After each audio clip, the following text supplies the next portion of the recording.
कोटसब्जल शहर में सरेआम गंदेगर्दी थाना कोटसब्जल हुदूद में दो बरादरियों में झगड़ा हमला की सीसीटीवी फुटेज मंजर पर आ गई। कोटसब्जल शहर में थाना कोटसब्जल पुलिस की मौजूदगी में सच्चल किटवाल पर पहाव बरादरी के दर्जनों अफराद का हमला बहिमाना तशद्दुद से सच्चल किटवाल शदीद जख्मी। पुलिस एहलकार तमाशा देखते रहे। सीसीटीवी फुटेज में वाज़े तौर पर देखा जा सकता है कि हमला आवर पुलिस की गाड़ी के पीछे से भागते हुए आए।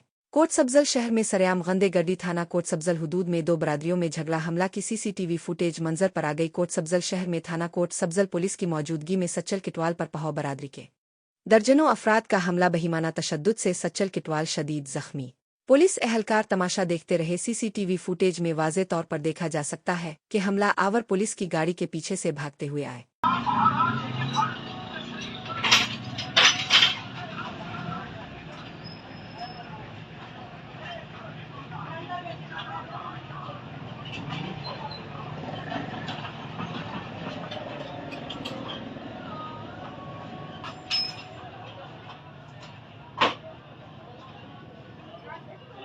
गाड़ी बंद आ रहा है लाइट के कारण